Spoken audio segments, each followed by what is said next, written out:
Good day, everyone. Yeah, I've been talking about abandonment issues with regards to migration. When we look at the broad concept of abandonment, it means so many things to so many people. And that's why I've decided to just limit it to migration because there's so many issues with, people migrating and abandoning children, things, and in the first two videos, I talked about the consequences of abandonment. I talked a bit about, it, it, maybe the spouse being abandoned and the children, but I didn't really talk much about the children in that sense. But I've just decided that I'm going to say something about children. So, when you look at that abandonment, people don't really understand that it's abandonment. They just feel, oh, you just stay at home and I may not see you for 5 years, 20 years. Imagine, not seeing your child for 20 years, not seeing your child for 15 years, not seeing your child for 5 years, for 4 years.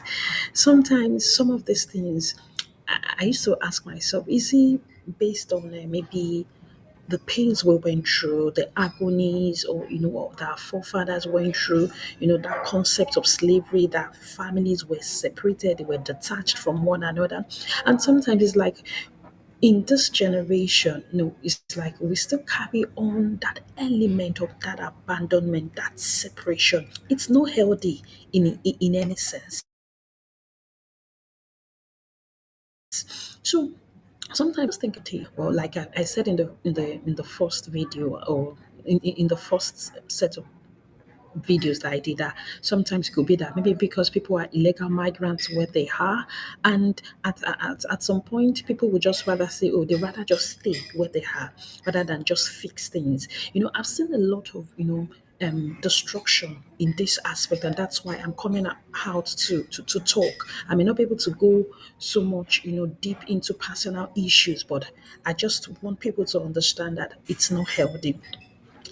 Sometimes I feel that people just, oh, I don't have papers. I would rather work for the papers, work for legal stay rather than focusing on my family. I will work on my job rather than focusing on the children, focusing on one spouse. It's not healthy. At the end of the day, I remembered, at the end of the day, the consequences is waiting. I remember a man said to me many years ago, he said, the life people live abroad, they will pay for it in their old age. And I was like, wow.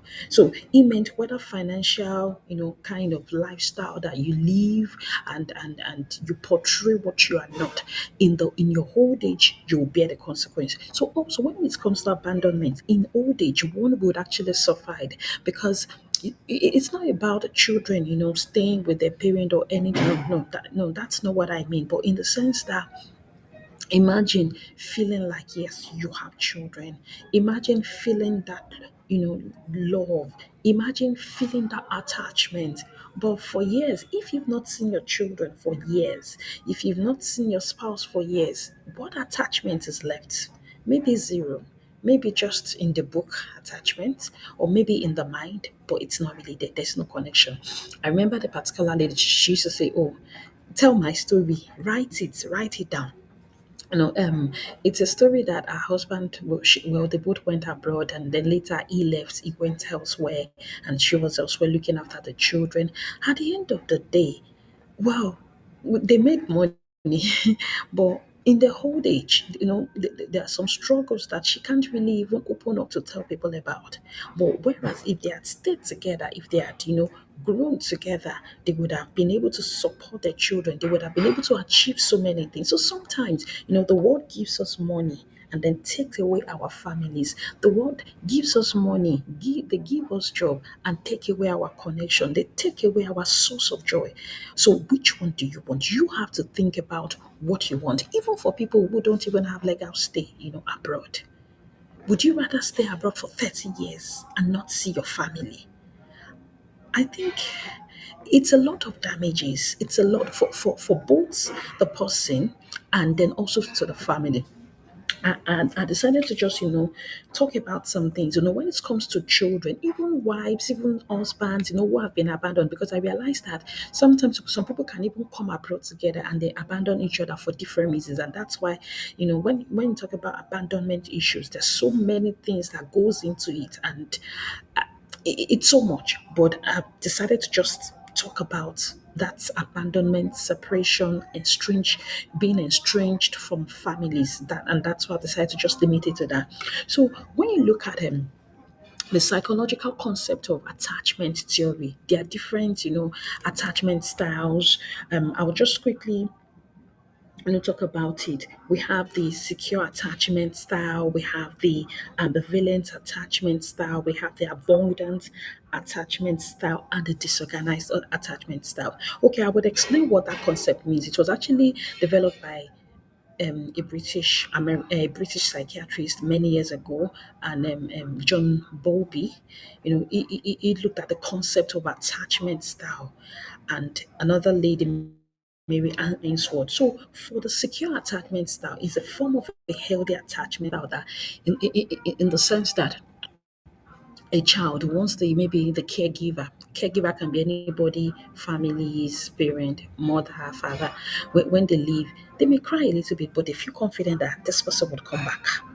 So imagine, um look at this child, in the later years, they would have developed a healthy form of self-esteem, and they are able to trust people.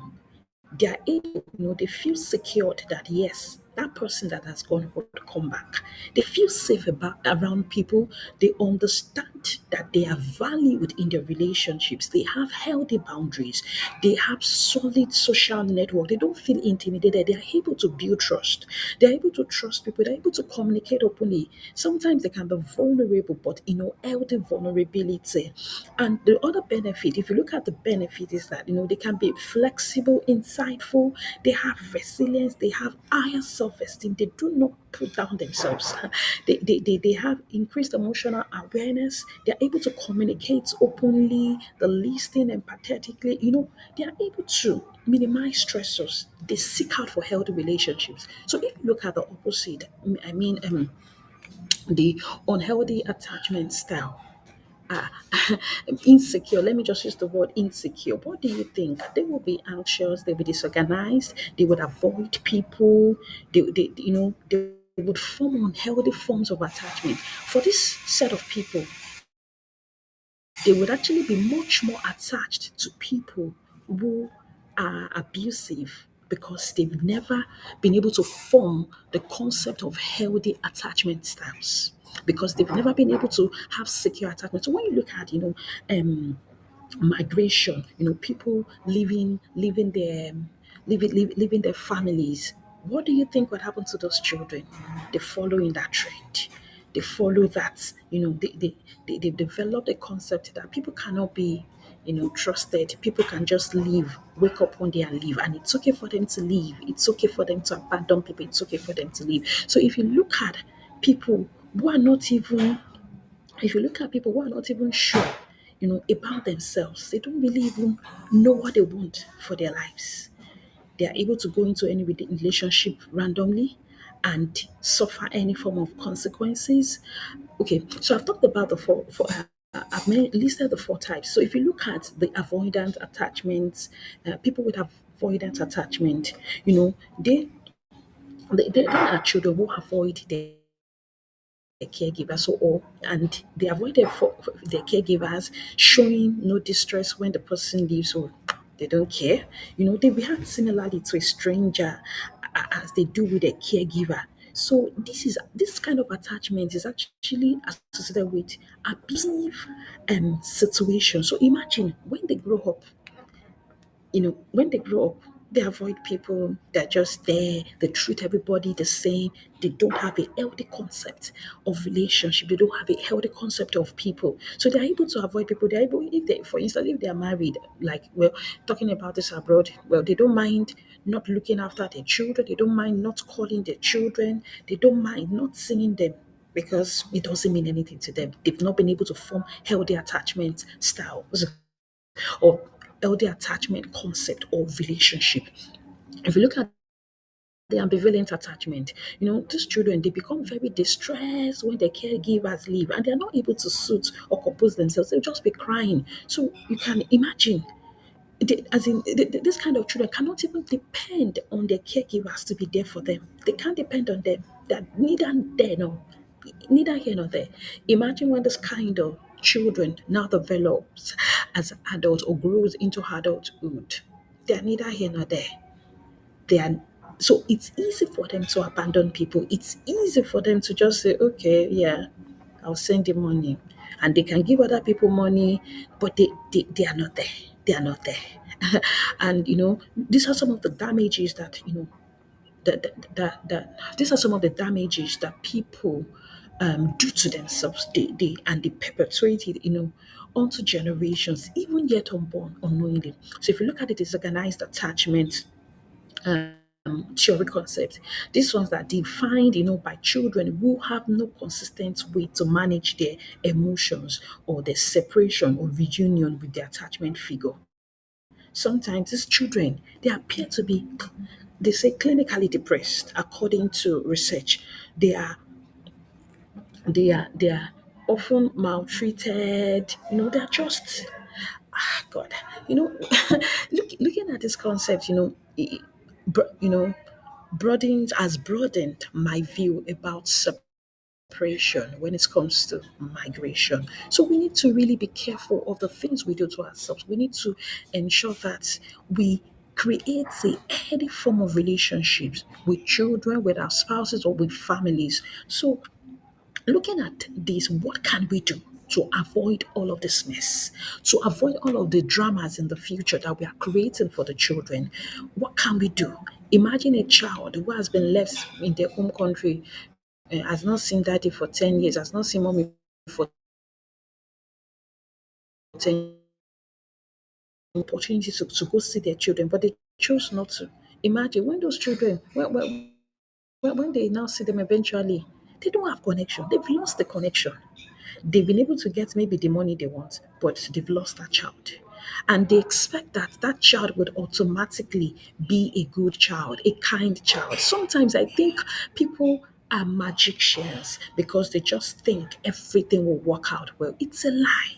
It's a lie. You have to put in the work. You have to ensure that you want the best for your children. You want the best for for yourself, for your spouses, even for yourself too. Not just only about others only. You know, Sometimes I try to think of stories. Imagine a father, a man who has been abroad for many years, and he comes back home. Yeah, yeah, yeah. My children, I want one to be a doctor. I want to be a lawyer. It's a lie. You have not put in the work. Except if those children are able to form healthy relationship, people are able to look after them. And that's why, like many years, well, maybe it's still today, go and look at the children, who have conduct issues, who have behavioral problems. Go and look at them. Look at the family, where they are coming from, what they've been through. That will just give you perfect, perfect our insight into who they are, into who they have become, and into who they might become. And these are some of the damages we've done to ourselves. These are some of the damages we've done to our children.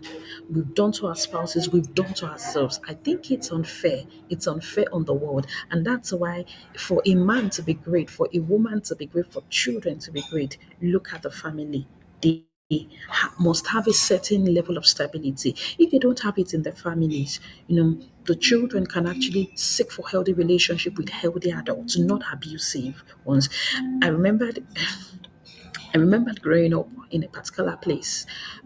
One day somebody just they were, two adults, they were talking and they were like, "Oh, her mother left her, now she's pregnant. This," and they were like, and when I heard that word, I was like, these people, do they know I'm in similar situation? Do they know that my parents are not around? I live alone, and I can only remember one person. I can't remember the other person. The other person was talking to, and I was like, God, what am I doing? What's going on? The lady at 15 got pregnant. Her mother lived abroad. She lived alone.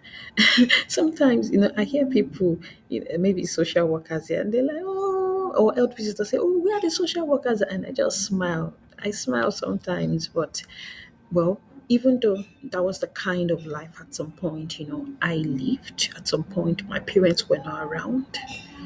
I'm grateful for the help I have received from people. I have a slogan which says, I'm a girl helped by God and by men. I do not underestimate everyone who, at one point or the other, helped me. So, initially, I was saying that what can we do to avoid these situations? If you don't have a legal stay, would you rather stay abroad? I won't give any answer. You would figure it out. For instance, would you rather stay abroad and let your children suffer? You are detached, and in your old age, you are filled with regrets. Would you rather make the move to leave and reunite with your children? What would you do if you are caught in that web? I know people would say, don't come back home. I remember seeing a man many years ago in London in the library. Okay, I'd met him somewhere. And then I saw him in the library one day. I can't even remember his name. And I was like, oh, how are you? And he was like, oh, this. I said, okay, where about your wife? He said, oh, she's back at home. I said, doing what? He said, oh, that he doesn't have paper. And his wife would say, don't come back home. Don't disgrace him. And I was like, eh? I don't get it. I don't understand. And the wife would say, oh, don't embarrass me. Don't come. Just stay. Like, what are we doing to ourselves? What are we doing to ourselves? I don't know. I think that was the last time I saw that man, like about 8 years ago. 8 years ago, or 8 years ago, thereabouts. And that was the last time. I don't know what has become of him. I don't know what has become of the family. And before you know it, those men would move on. Ladies, they would move on. Even ladies too would move on. It's not easy. I also remember the particular situation growing up. Someone had traveled abroad and he had gotten engaged to a particular lady. And this lady did not see this man for 10 years. 10 years. At the time she saw the man, and when I saw the woman, she had become aged. Maybe she was in her 40s then. And the man came home and they tried to start their romance, but unfortunately the man had HIV and he died shortly afterwards. So she had wasted productive season of her life waiting for that man abroad. I understand that some of this talks can be sensitive because we are all at different stages in life. People are faced with different issues. Some people believe that yes, things would work out. Some people don't even know, they are confused. But is it easy for if the other spouse cannot join the husband? Is it is it okay for the other person, or if the man cannot join his wife, is it okay for them to come back together and meet somewhere and live together? At the end of the day, that is life.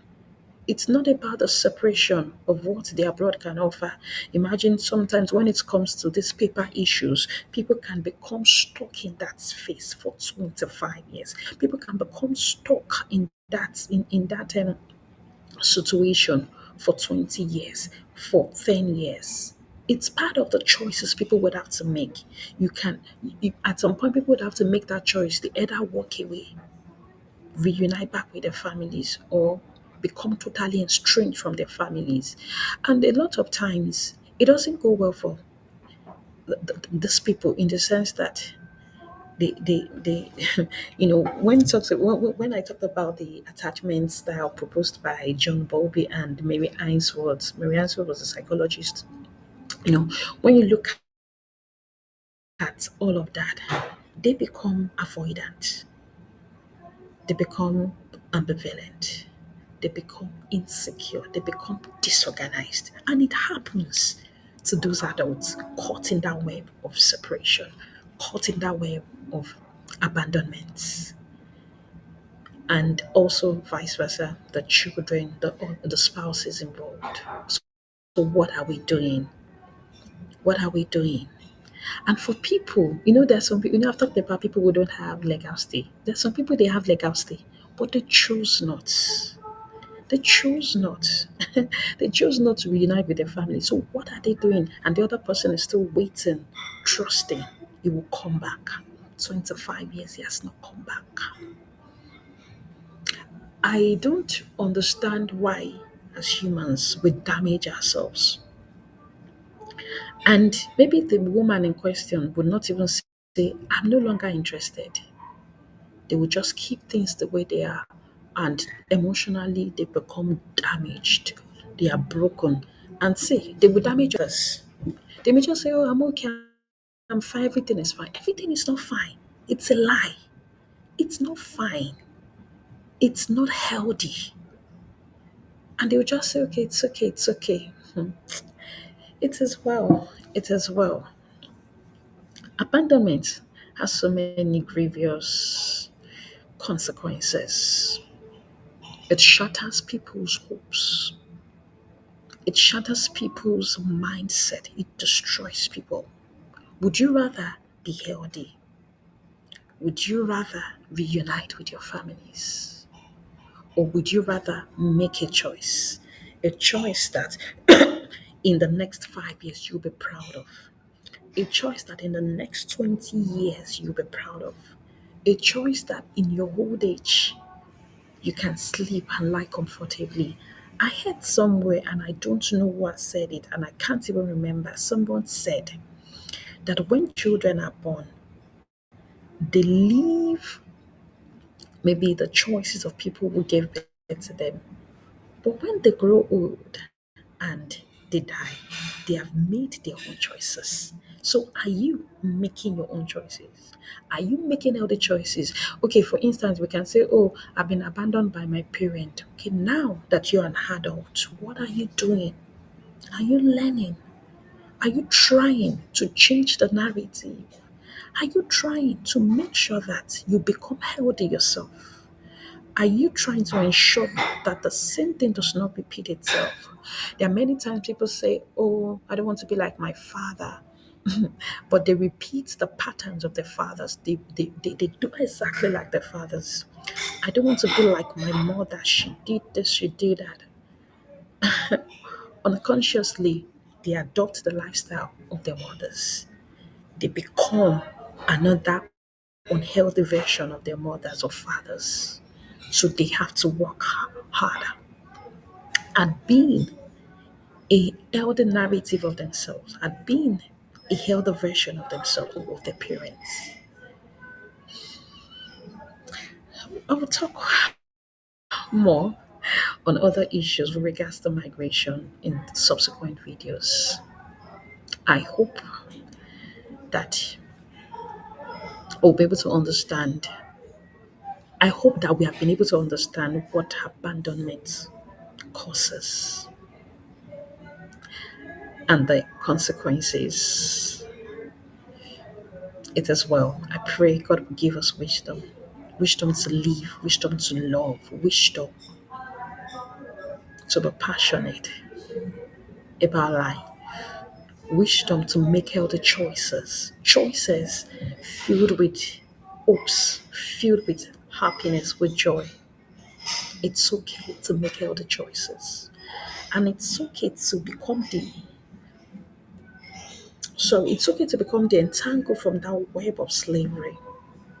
It's okay to, to, to shake off every mindset that is unhealthy.